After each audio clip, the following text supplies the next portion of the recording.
베드로후서의 말씀입니다. 베드로후서 3장 10절에서 13절까지 말씀.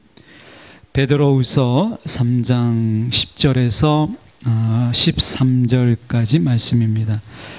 제가 봉독해 올립니다. 그러나 주의 날이 도둑같이 오리니 그 날에는 하늘이 큰 소리로 떠나가고 물질이 뜨거운 불에 풀어지고 땅과 그 중에 있는 모든 일이 다 드러나리로다. 이 모든 것이 이렇게 풀어지리니 너희가 어떠한 사람이 되어야 마땅하냐. 거룩한 행실과 경건함으로 하나님의 날이 임하기를 바라보고 간절히 사모하라.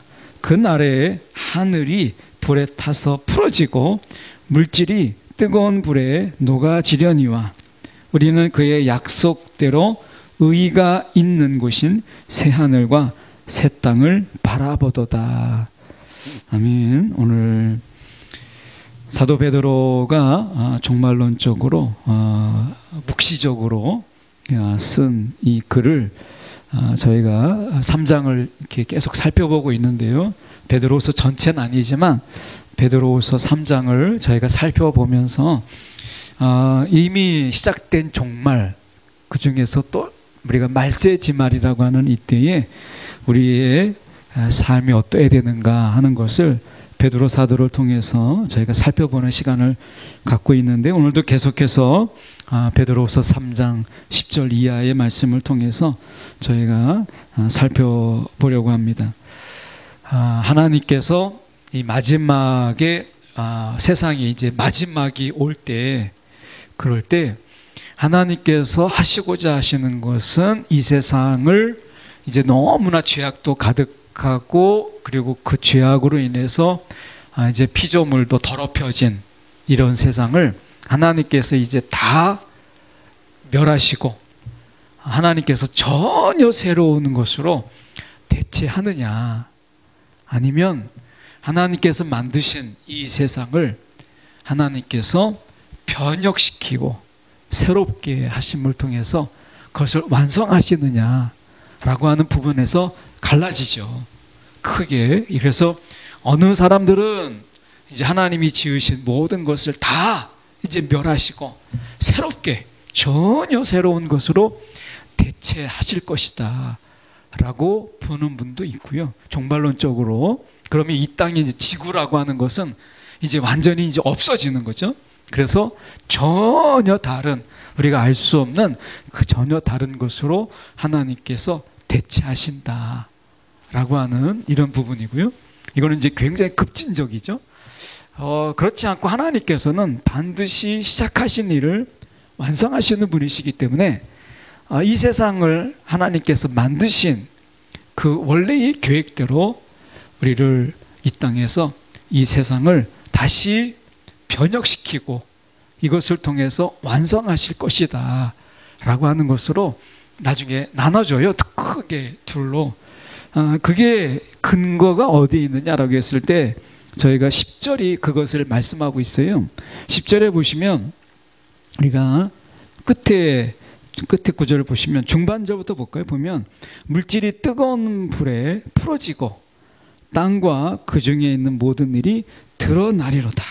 이 드러나리로다 라고 하는 속에서 이것은 이제 헬라어적으로만 본다면 이 드러나리로다 라는 말은 사실은 이 번역도 가능하고요. 원래 우리가 보면 불살라지리라 라고 하는 의미도 같이 나요. 그러니까 드러난다 라고 하는 것은 일종의 변혁을 이야기하는 것 같고, 불살라지리라 라고 하는 것은 대체함으로 말씀하시는 것 같은 이런 뉘앙스를 풍겨요. 근데 그것이 어떤 것이든 간에 하나님께서 그것을 완성하시는 것을 보는데, 그러면 우리가 요한계시록이나 로마서에서는 뭐라고 말씀하고 있는가를 봐야 되겠죠. 공교롭게도 계시록에서는 이 둘을 다 이야기해요. 그래서 요한계시록 21장 1절의 말씀에 보면 이렇게 말씀하시거든요. 또 내가 새 하늘과 새 땅을 보니 처음 하늘과 처음 땅이 없어졌고, 여기는 이렇게 말하잖아요. 처음 하늘과 처음 땅이 없어졌고 새 하늘과 새 땅을 보았다. 바다도 다시 있지 않더라. 이 바다라고 하는 것은 이스라엘에게 있어서 우리가 카오스, 다시 말하면 이 혼돈과 혼란이에요. 혼돈. 그러니까 혼돈이 없었다 라고 하는 거, 영적 무질서, 이 무질서를 이야기하거든요. 혼돈과 무질서가 이 바다입니다. 바다는 이스라엘에게 있어서 이 혼돈 그 자체예요. 무질서.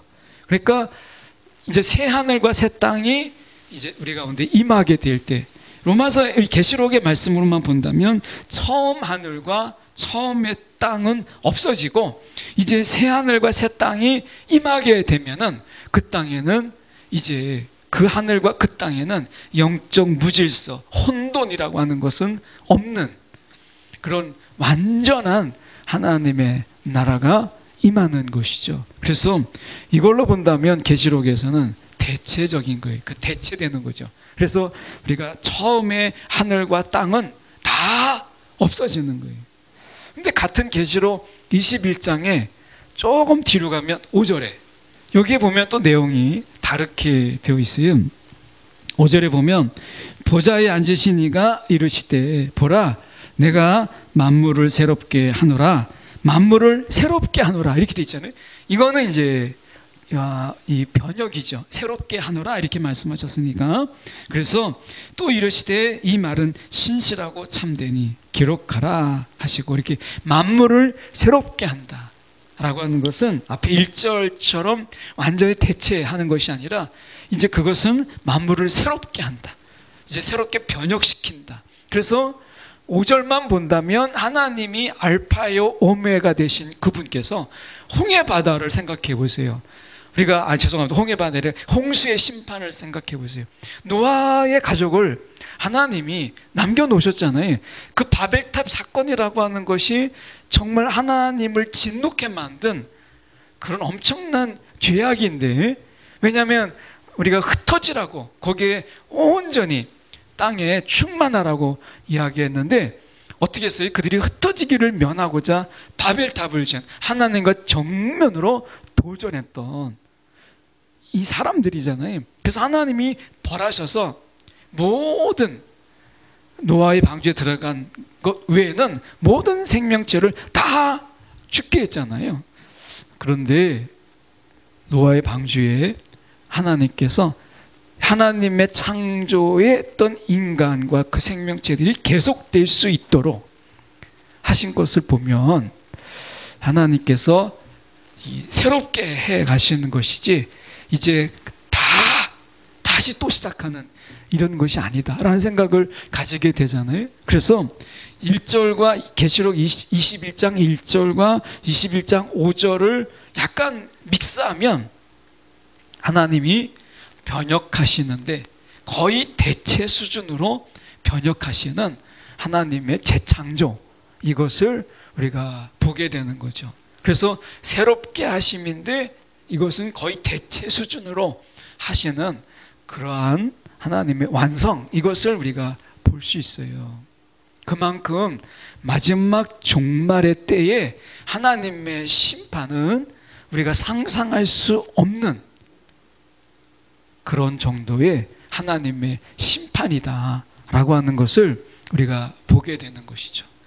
우리는 그 날이 언제일지 10절에 보면 그러나 주의 날이 도둑같이 임하리니, 우리는 이 날이 언제일지 알 수가 없어요. 시한부 종말이나 이 땅에서 이단들의 특징은 항상 이 날은 내가 안다 이런 얘기 많이 하잖아요. 이 날은 우리가 안다. 그래가지고 시한부 종말론 속에서 주님도 모르는, 여기서 보면 주의 날이 도둑같이 오리니라고 분명히 이야기했는데 이것에 관해서 나는 안다 이렇게 이야기하는 거죠. 이거는 이 날을 안다라고 하는 것은 다 100% 우리가 이단이에요. 그거는 우리가 있을 수가 없는 거죠. 네. 이 마지막 심판에는 그날이 도둑같이 임하는 이유가 있거든요.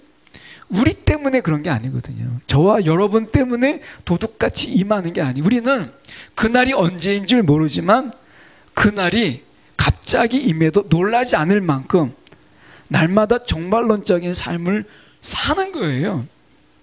사도 바울이 그랬던 것처럼. 그러니까 지금 사도 베드로도 그의 삶 속에서 종말론적인 삶을 살잖아요. 매일이 오늘이 마지막인 것처럼. 그렇게 오늘도 하나님 앞에 오늘 부르심을 받아도 전혀 부끄러움이 없는 그런 삶. 그날이 갑자기 임해도 이미 우리는 준비하고 있기 때문에 그것에 대해서 전혀 놀랍거나 당황하거나 하지 않아요. 이 날이 갑자기 도둑같이 임하는 것은 심판 때문에 그런 거예요. 심판 때문에. 심판의 특성을 이야기하는 것이지, 오늘 이 심판의 특성이 도둑같이 임하는 거예요. 세상에서 마치 영원할 것처럼 우리가 마시자 먹자 하는 사람들에게 이 사람들의 특징이 무엇이냐? 심판의 특징을 보세요. 보면 이렇게 말씀합니다. 지금 보면 10절에 하반절에 보시면 물질이 뜨거운 불에 풀어지고, 이 물질은 하나님이 이 지으신 피조세계를 이야기하기도 하지만 이 말의 의미는 또 다른 복수의 이 의미를 가지고 있어요. 그게 뭐냐면 물질 세계예요. 우리가 물질로 찌든 세계. 그러니까 우리가 유물론적인 사관을 우리가 가지고 있잖아요. 그래서 돈이라고 하는 것, 건물이라고 하는 것.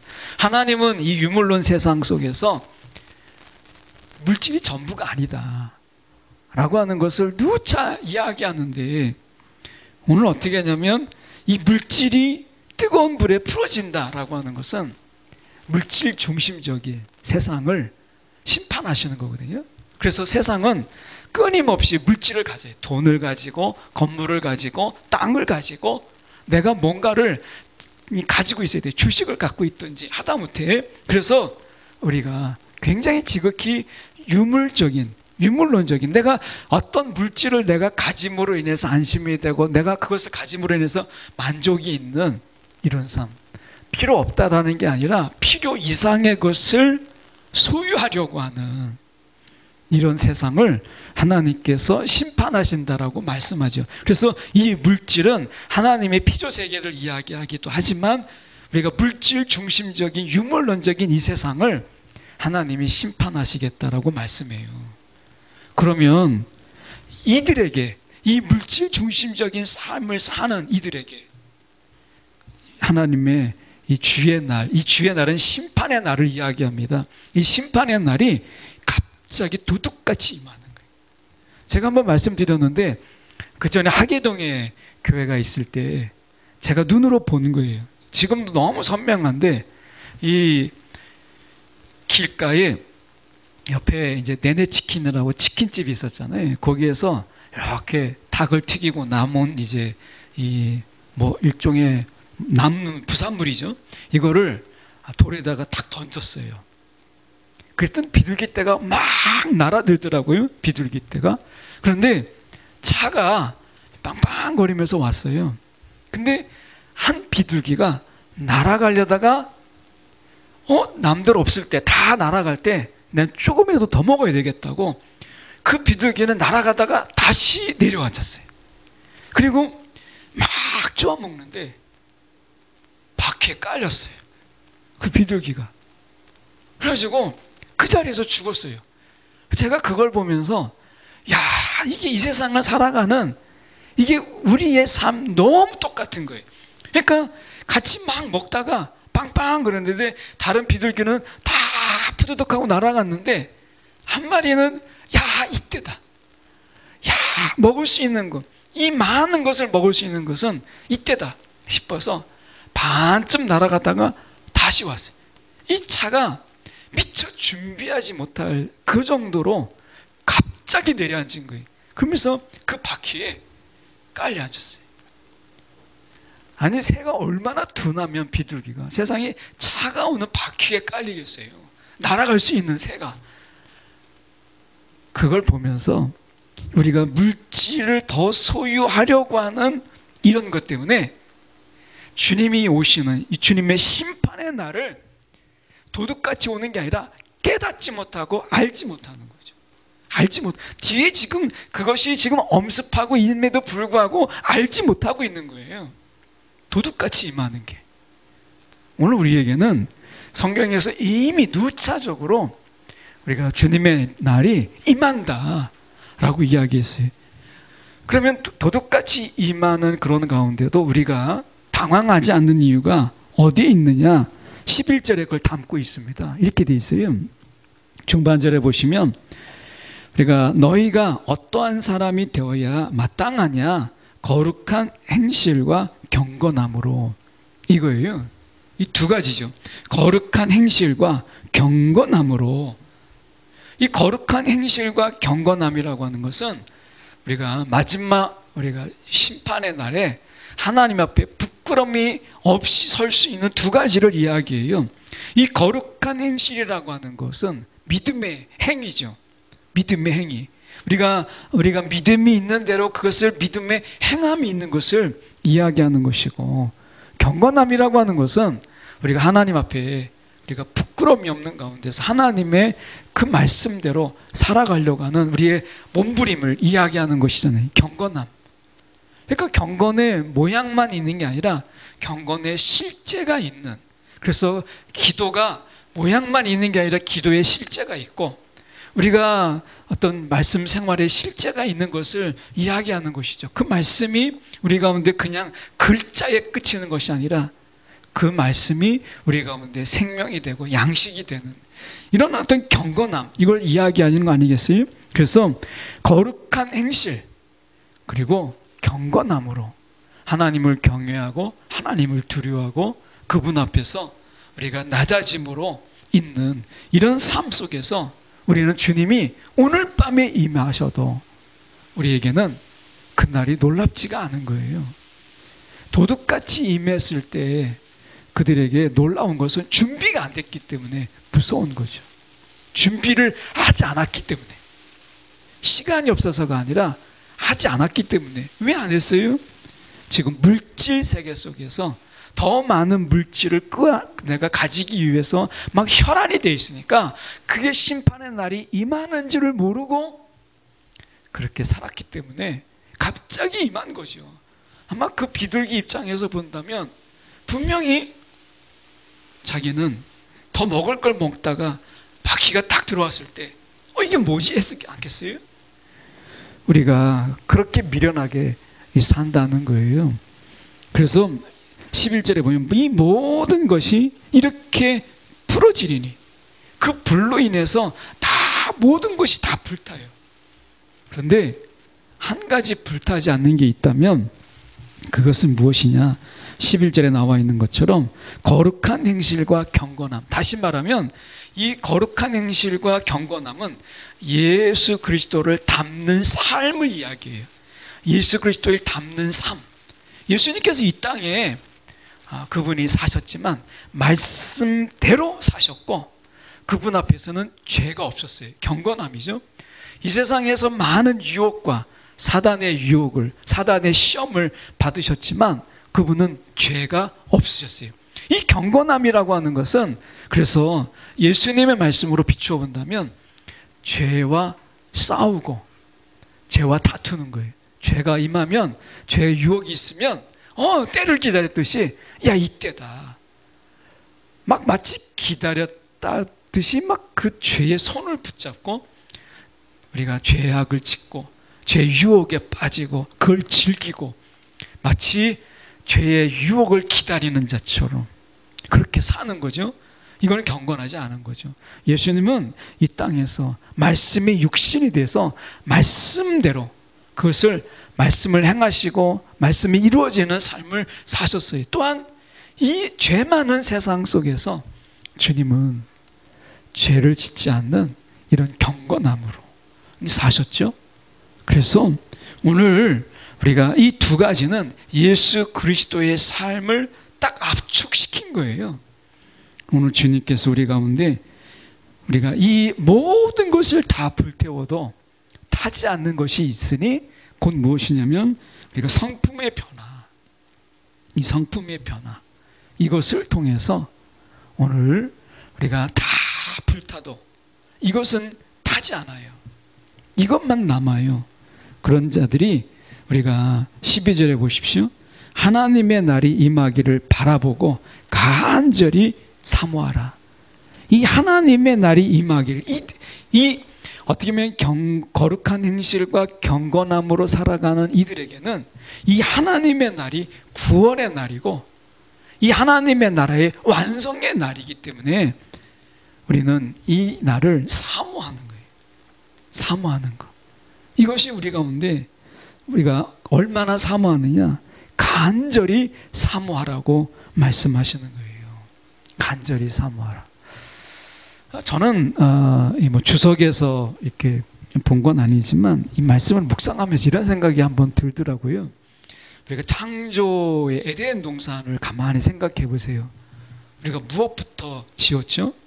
거기에 에덴 동산에 있는, 그리고 이제 빛부터 시작해서 거기에 온갖 것들을 다 갖추고, 그런 다음에 맨 마지막에 지은 것이 사람이었어요. 사람. 그런데 이 창조의 완성, 새하늘과 새 땅은 순서가 거꾸로 가요. 그게 뭐냐면 사람부터 준비하셨어요. 사람부터. 그 말씀이 지금 그거잖아요. 지금 사람이 준비됐어요. 11절에 거룩한 행실과 경건함으로 하나님의 부끄러움이 없는 자로 하나님께서 이제 예수 닮은 자로, 예수의 성품으로 살아가는 자를 이 땅에서 준비하시고, 그런 다음에 13절에 새하늘과 새 땅을 바라보도다.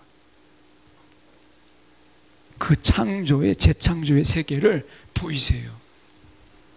결국에는 이번에는 창조의, 재창조의 완성은 사람이 준비되는 것, 이게 더 중요하게 여기셨어요. 사람이 준비되는 것. 오늘 하나님께서 지금 무엇을 준비하는 거예요? 재창조의 완성에 우리가 정점이 어디냐? 그것은 사람을 준비하는 거예요. 그리스도 닮은 자를 예비하는 거예요. 주님이 이 기다림이 있는 거예요.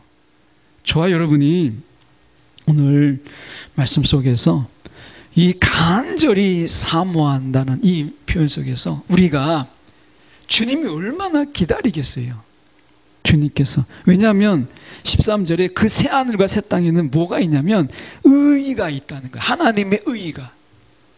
하나님의 의의가 있는 그곳이기 때문에 우리와의 관계, 피조물의 관계 속에서 막힘이 없는 그런 관계예요. 화목이 있고 막힘이 없는 그런 관계. 하나님이 이걸 얼마나 원하시겠어요? 그래서 우리가 그날을 사모한다면 우리가 먼저 온전하게 준비하는 거예요. 준비하는 거. 왜? 하나님은 이번에는 사람을 준비하시고 새하늘과 새 땅이 임하게 하시기를 작정하셨기 때문에 그런 거예요. 여러분, 새하늘과 새 땅에는 물질적인 부분 속에서는 부족함이 없어요. 이 땅에서 막 물질을 끌어가지고 내가 가져가야 될 이유가 없어요. 다만 우리가 준비될 게 있다면 그것은 예수님의 성품, 그분의 성품만 가지고 가요. 주님의 성품.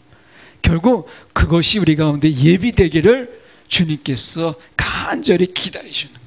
지금 성령은 우리 가운데 그 일을 행하고 계시는 것이죠. 그래서 제목이 마땅히 되어야 될 사람. 오늘 우리가 마땅히 되어야 될 이 창조의 완성에서 우리가 하나님이 정말 중점을 가지고 준비하시는 게 뭐라고요? 우리예요. 그래서 주님의 심판에 임하는 가운데 우리는 거기에 마땅히 준비된 사람이 되는 것, 이게 중요한 것이죠. 여러분, 우리가 세상에 많은 물질을 소유하는 것하고 성품을, 우리가 주님을 닮은 성품을 우리가 훈련하는 일을 다 같이 할 수 있다면 이보다 좋은 게 없죠. 많은 것도 가지고, 이 세상에서 많은 소유도 가지고, 많은 땅과 집도 가지고, 좋은 집도 가지고, 좋은 차도 가지고, 그렇게 하면서도 예수님의 성품을 우리가 담고 훈련하는 일에 조금도 우리가 부족함이 없다면 이보다 더 좋은 인생은 없어요. 그런데 하나를 택해야 된다면 여러분 어떤 것을 택하겠어요? 하나를 택해야 된다고 한다면 바로 우리는 그 하나를 결정하는 일에 우리가 신앙의 컬러가 거기에서 정해지는 거예요. 어떤 것을 내가 준비할 것이냐라고 하는 거죠. 기준이 있어요. 모든 것을 다 불태울 때 불에 타는 것으로 예비하지 말고 그 많은 것을 다 태워도 태우지 못하는 바로 그것, 우리의 성품을 태우지 못해요. 여러분, 우리가 순교자 중에서도 우리가 화형에 처한 자들도 있잖아요. 여러분, 그 화형에 처하고 돌에 맞아 죽었던 스데반 집사나 그런 분들이 가진 것은 없지만, 가진 것 없이 그냥 불에 타고 죽었지만 성품은 불에 타거나 돌에 맞아 죽지 않았잖아요. 오늘 우리가 어떤 것을 우리가 준비해야 되느냐, 정말 마땅히 되어야 될 사람, 예수 닮은 자. 오늘 두 가지죠. 거룩한 행실과 경건함. 오늘 갈라디아서 말씀 속에서 보면 우리는 죄에 싸워 이길 수 있는, 죄와 싸워서 이길 수 있는 그런 자들로 주께서 세우셨다라고 하는 것을 우리는 갈라디아서 말씀하고 있잖아요. 여러분, 죄가 오면 그냥 덥석 잡지 말고 죄와 싸워서 이기는 그런 사람, 마땅히 되어야 될 그 사람으로 우리를 예비하고 계시다라고 하는 것입니다. 오늘 주님이 이 새하늘과 새 땅 속에서 정말 주님이 중점적으로 모든 열정을 기울이는 것, 그것은 마땅히 되어야 될 그 사람 하나하나를 세우는 것이에요. 저와 여러분이 오늘 이 땅에서 예수 닮은 자로 살아가는 일에 정말 우리가 전념하고 매진하게 될 때 이 새하늘과 새 땅은 더 아름답게 우리 가운데에 임하는 것임을 생각해 보면서 오늘 우리 한 사람 한 사람이 또 이 교회 공동체 안에서 하나님께서 우리가 다듬어지고 서로 간의 피차의 기도 속에서 우리는 이 경건함과 거룩한 행실로 주님 닮은 자로 주님께서 다듬고 있음을 기억하면서 우리의 마음이 어디에 있나, 다시 오늘 베드로 사도처럼 우리의 마음이 여기에 다시 돌아올 수 있는, 우리의 마음이 이곳에 마음이 있는 그런 저와 여러분이 되길 원합니다. 우리가 이 거룩함과 이 경건함에 있다고 하면서 마음은 자꾸 누리에 누는 이 물질의 소유 속으로 자꾸 간다면 아마 그 신앙의 또 그런 삶은 참 어려울 거예요. 오늘 어디에 전념할 것인가 하나만 할 수 있다면 우리가, 저와 여러분이 바른 선택이 있는 저와 여러분이 되기를 간절히 소망합니다.